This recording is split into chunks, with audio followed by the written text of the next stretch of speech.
नमस्कार दोस्तों, मैं आप सभी का चिर परिचित दोस्त उपस्थित हूँ आप सभी की सेवा में एक बेहद ही महत्वपूर्ण जानकारी को लेकर के। जी हाँ, दुनिया का ये सबसे आसान और सस्ता उपाय बचाएगा आपको हर तरह की एलर्जी से। जी हाँ, एलर्जी बेहद कॉमन बीमारी है।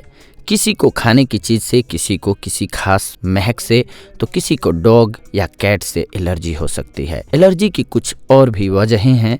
एक्सपर्ट से बात करके एलर्जी से बचने और इससे निपटने के तरीके हम आपको बता रहे हैं। हमारे एक जानने वाले हैं, जब भी दूध या दूध से बना हुआ कुछ खा लेते हैं उनके शरीर में खुजली होने लग जाती है। वैसे ही एक अन्य मित्र हैं, वो जब कभी भी तरबूजा खाते हैं तो पूरे शरीर में लाल चकत्ते निकल आते हैं या उल्टियां होने लग जाती हैं उनको। वैसे ही एक अन्य मित्र को यूं तो कोई हेल्थ इश्यू नहीं है, लेकिन जब भी घर में साफ सफाई होती है और धूल नाक में चली जाती है तो उनकी सांसें तेज तेज चलने लगती हैं और नाक और आंखों से पानी आने लगता है। वैसे ही किसी को हल्के धुएं में भी सांस लेने में दिक्कत होती है और खांसी होने लगती है। ये एलर्जी के लक्षण हैं, यानी ये लोग किसी तरह की एलर्जी से पीड़ित हैं।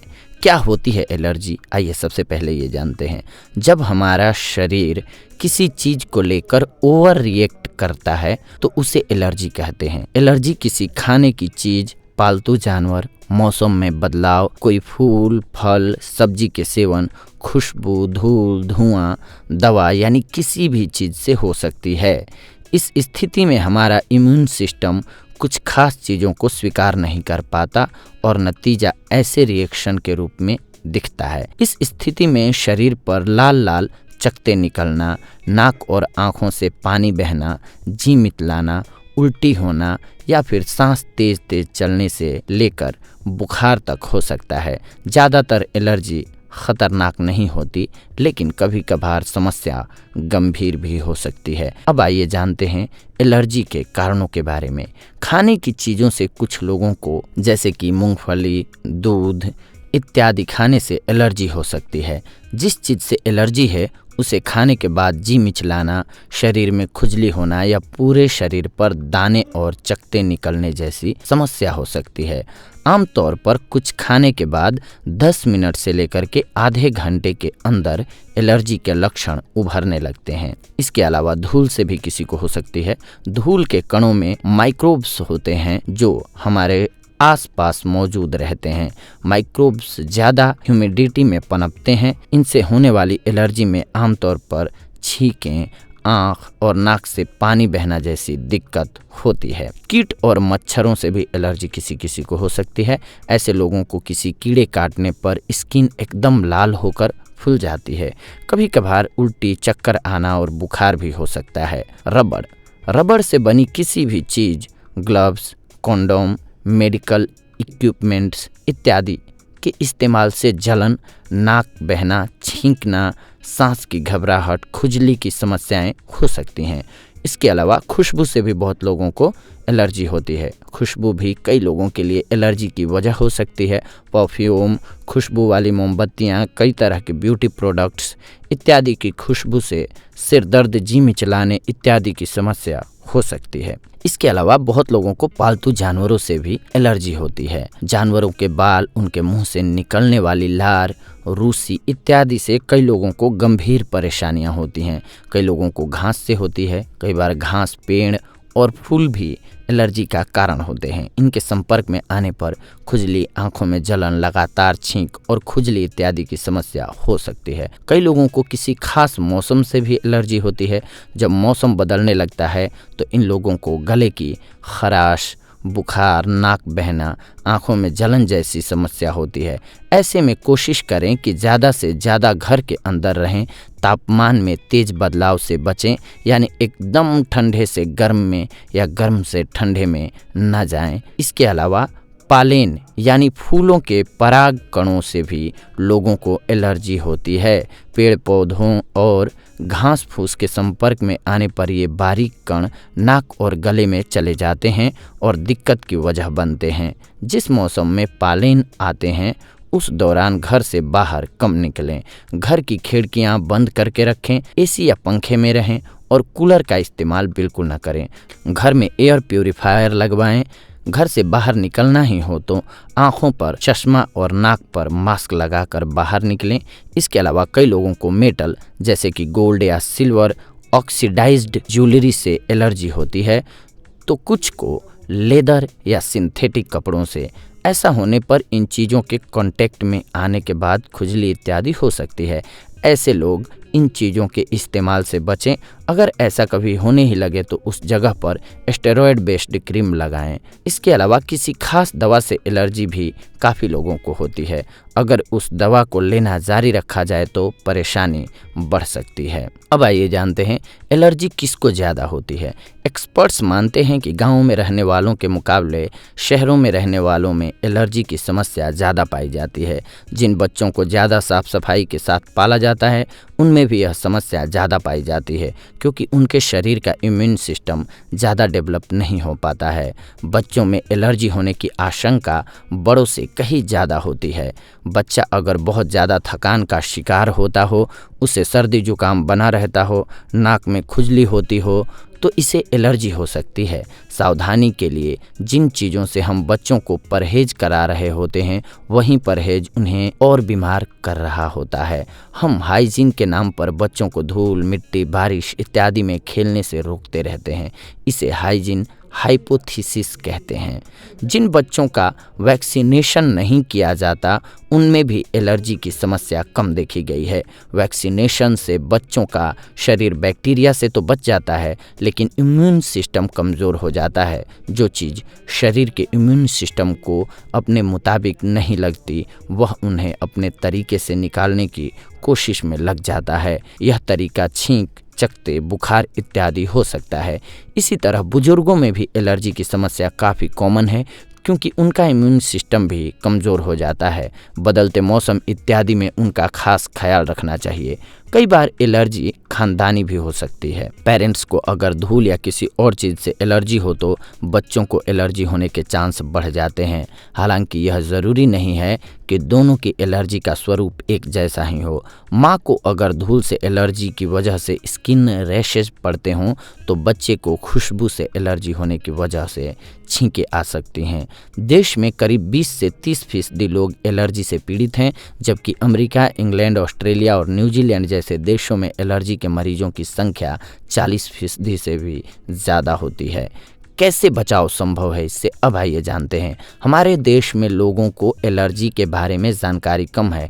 अक्सर लोगों को पता ही नहीं चलता कि वे बार बार बीमार पड़ रहे हैं, तो उसकी वजह खाना या मौसम भी हो सकता है। दरअसल अगर किसी चीज़ को लेकर शरीर में रिएक्शन दिखे तो डॉक्टर को दिखाना चाहिए और दोबारा इस चीज़ के इस्तेमाल से बचना चाहिए। बच्चों के इम्यून सिस्टम को मजबूत करने के लिए उन्हें ज़रूरी चीज़ें भी दी जानी चाहिए। बच्चों को चार दीवारी में बंद करके नहीं रखा जाना चाहिए। बच्चों को धूल, मिट्टी और धूप में खेलने दें। ये बच्चों को बीमारियों से लड़ने में मदद करते हैं। उन्हें बारिश या दूसरे पानी से भी खेलने दें। हाँ, धूल मिट्टी में खेलने के बाद उनके हाथ पैर अच्छे से धुलवाना बिल्कुल न भूलें।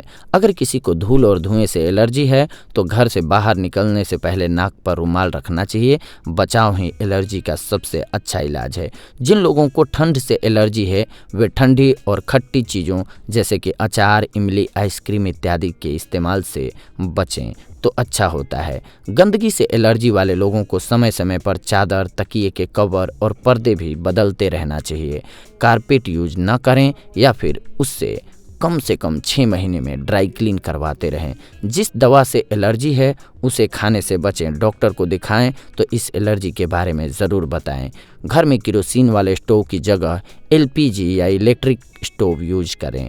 किचन में एग्जॉस्ट फैन ज़रूर लगवाएं और खाना पकाते समय उसे चलाएं। घर को हमेशा बंद न रखें। घर को खुला और हवादार बनाए रखें ताकि साफ हवा आती रहे। खिड़कियों में महीन जाली लगवाएं और जाली वाली खिड़कियों को हमेशा बंद रखें, क्योंकि खुली खिड़की से कीड़े और मच्छर आपके घर में घुस सकते हैं।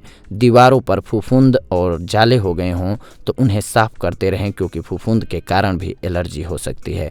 बारिश के मौसम में फूल वाले प्लांट्स को घर के अंदर ना रखें। अस्थमा और एलर्जी में फ़र्क आइए अब जानते हैं। अस्थमा और एलर्जी में कई चीज़ें कॉमन हैं, लेकिन फिर भी दोनों अलग अलग हैं। लगातार कई दिनों तक जुकाम, खांसी या सांस लेने में दिक्कत हो तो इन्फेक्शन इसकी वजह हो सकता है। जबकि अस्थमा में सांस लेने में परेशानी के अलावा रात में सोते वक्त खांसी आना, छाती में जकड़न महसूस होना, एक्सरसाइज करते हुए या सीढ़ियाँ चढ़ते वक्त सांस फूलना या खांसी आना, ज़्यादा ठंडा या गर्मी होने पर सांस लेने में दिक्कत होना जैसे लक्षण होते हैं। हालांकि एक्सपर्ट्स का कहना है कि अस्थमा भी एक तरह की एलर्जी ही है। जैसे ही शरीर एलर्जी वाली चीज़ों के संपर्क में आता है, अस्थमा का अटैक होता है। इसे एलर्जिक अस्थमा कहते हैं। हाँ, अस्थमा और एलर्जी में एक और कनेक्शन है। अगर किसी को एलर्जिक अस्थमा नहीं है, सिर्फ एलर्जी है, तो अस्थमा होने का खतरा 40% तक बढ़ जाता है। एलर्जी के लिए टेस्ट होता है 2 प्रकार का। स्किन पैच टेस्ट, जिस भी चीज़ से एलर्जी का शक होता है उसका कंसंट्रेशन स्किन पर पैच के जरिए लगाया जाता है।